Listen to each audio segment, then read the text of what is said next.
سبحان الله والحمد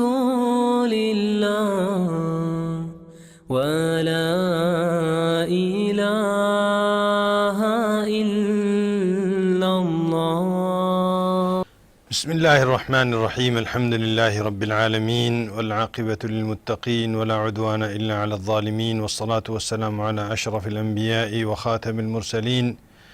نبينا محمد وعلى آله وصحابته أجمعين. أما بعد، فأعوذ بالله من الشيطان الرجيم. إن الدين عند الله الإسلام.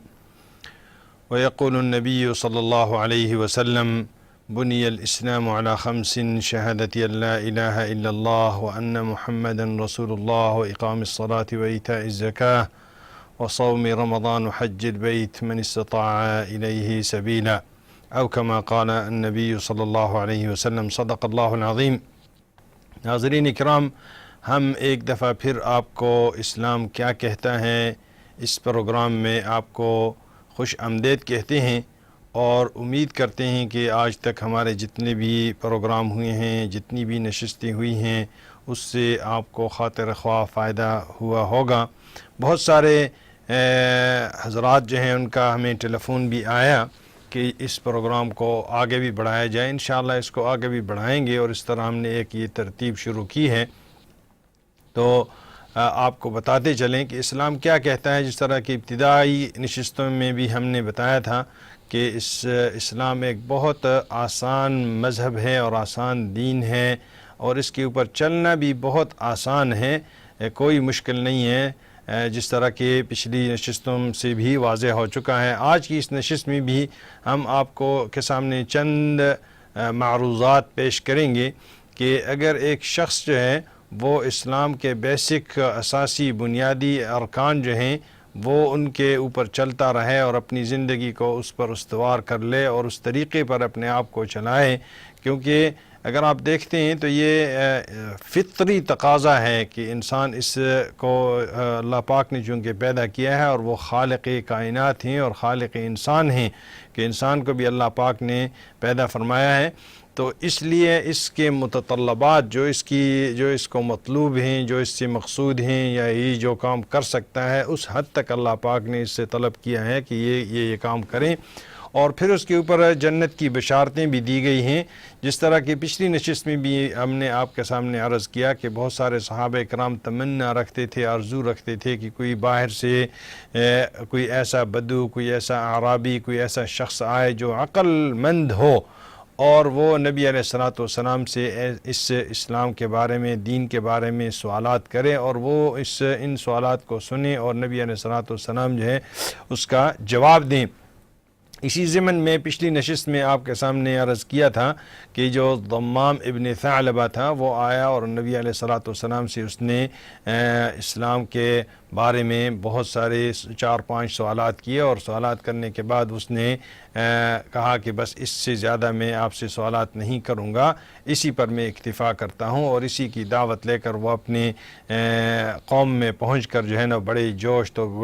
بڑی سرگرمی سے کے ساتھ جو ہے نا اس نے اس کی تبلیغ شروع کر دی، اور بت پرستی کے خلاف اس نے اتنی کھل کر تقریریں کی کہ اس کے خود بعض عزیزوں نے کہا کہ اے ضمام، آپ جو ہے اتق البرص اور اتق الجذام اور اتق الجنون، کہ اے ضمام برس اور کوڑ پن اور جنون سے ڈرو. دیوتا جو ہیں وہ ان کی مخالفت سے کہیں ایسے نہ ہو کہ تو کوڑا ہو جائے اور تجھے کوڑ لگ جائے اور تو دیوانہ بن جائے اور تو مجنون بن جائے. مگر اللہ پاک نے ان کی اس تبلیغ میں اتنی برکت ڈالی کہ صبح کو جو لوگ ضمام کو کوڑ پن اور دماغ کی خرابی اور جنون اور اس قسم کی چیزوں سے وہ ڈرا رہے تھے، وہی لوگ تھے کہ شام کو وہ بت پرستی سے بیزار ہو گئے اور حلقہ توحید میں آ کر حلقہ بگوش اسلام ہوئے. اور سارے قبیلے میں کوئی ایک شخص نہ رہا کہ جو مسلمان نہ ہو چکا ہو. تو یہ چونکہ اسی طرح کی ایک حدیث شریف ہے جس کو ابو ایوب الانصاری رضی اللہ عنہ نے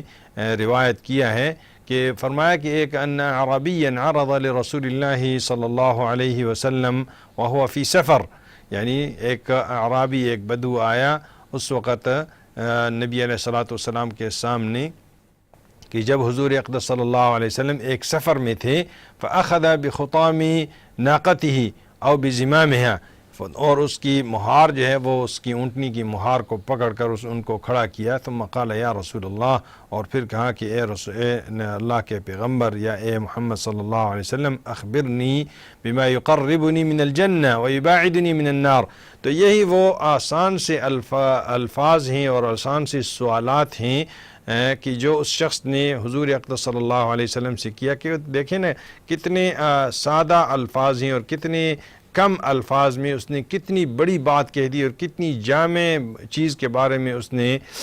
سوال پوچھا کہ اے حضور اقدس صلی اللہ علیہ وسلم، اے نبی صلی اللہ علیہ وسلم، اے اللہ کے پیغمبر، اے محمد صلی اللہ علیہ وسلم، آپ مجھے ایسی بات بتا دیجئے کہ جو مجھے جنت سے قریب کر دے اور دوزخ سے دور کر دے. اور ہے یہی کہ ہمارا اصل اسلام کا مدعا جو ہے نا وہ بھی اس انسان سے یہی مطلوب ہے کہ یہ کس طریقے سے جنت میں چلا جائے، کس طریقے سے اللہ کی رضامندی حاصل کر لے، کس طریقے سے اللہ کی خوشنودی حاصل کر لے،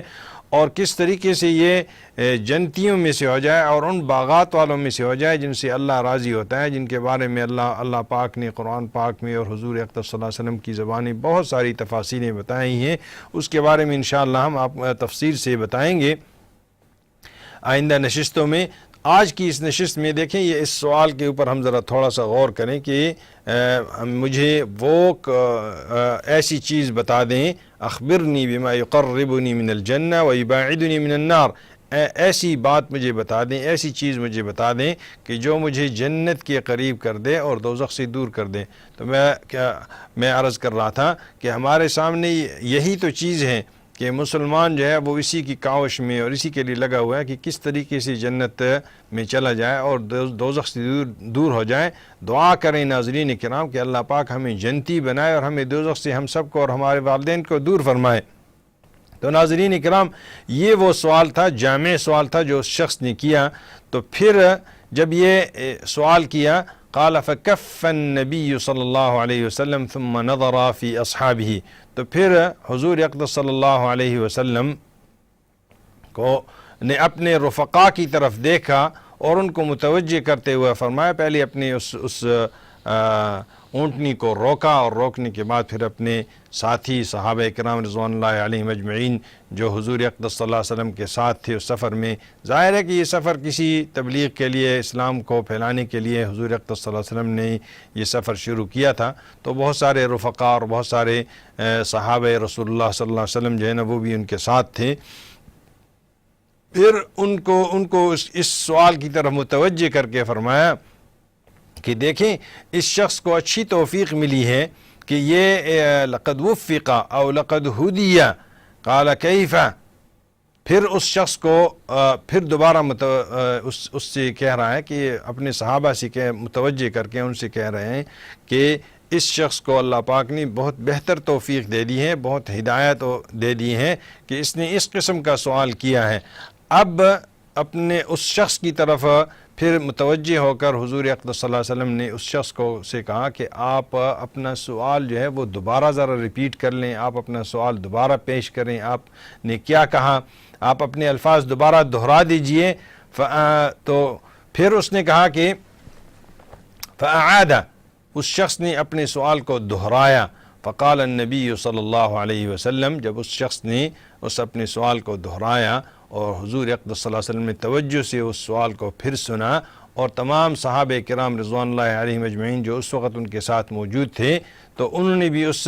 سوال کو سنا. تو انہوں نے بھی جواب کے انتظار کے لیے جو ہے نا حضور اقدس صلی اللہ علیہ وسلم کی طرف سب متوجہ ہوئے. تو حضور اقدس صلی اللہ علیہ وسلم نے آگے سے جواب دیا کہ تعبد اللہ، کہ پہلی بات یہ ہے کہ تعبد اللہ، اللہ کی عبادت کرو. یہی وہ ٹارگٹ ہے، یہی وہ ہدف ہے، یہی وہ مقصد ہے اس انسانیت کی تخلیق کا اور اس انسانیت کی پیدائش کا اور اس کی خلقت کا. جس طرح کی صورت الذاریات میں اللہ پاک کا ارشاد ہے وما خلقت الجن والانس الا لیعبدون. تعبد اللہ، کتنی ہی آیتیں ہیں قرآن پاک میں، واعبدوا اللہ ولا تشرکوا به شیئا واذ اخذنا میثاق بنی اسرائیل لا تعبدون الا اللہ وبالوالدین احسانا. تو یہ کہ تعبد اللہ، اللہ ہی کی عبادت کرو. عبادت کے لائق اگر کوئی ہستی ہے، کوئی ہستی ہے تو وہ صرف اور صرف اللہ کی ذات ہے، اس کے علاوہ کوئی شخص بھی عبادت کے لائق نہیں ہے، بندگی کے لائق نہیں ہے۔ بندگی کے لائق اگر کوئی ذات ہے تو وہ صرف اللہ ہی ہے۔ اور اس کے ساتھ فرمایا کہ وَلَا تُشْرِكُ بِهِ شَيْئًا، اور اس کے ساتھ اس عبادت میں، اس نظروں میں، اس منت میں، اس نظر و نیاز میں، ان چیزوں میں کسی بھی شخص کو، کسی نبی کو، کسی ولی کو، کسی شہید کو، کسی برگزیدہ بندے کو، کسی صالح کو، کسی بزرگ کو، کسی بھی ہستی کو اللہ کے ساتھ اس میں شریک مت ٹھہراؤ، چاہے وہ پتھر ہوں، چاہے وہ لکڑیاں ہوں، چاہے وہ اصنام ہوں، چاہے وہ انداد ہوں، چاہے وہ تمثال ہوں، چاہے وہ کچھ بھی بت ہوں، کیوں نہ ہو، وہ اس میں ان لوگوں کو اللہ پاک کے ساتھ اس عبادت میں شریک مت کرو۔ آگے فرمایا وَتُقِيمُ الصَّلَاةَ وَتُؤْتِي الزَّكَاةَ، اور اسی طرح فرمایا کہ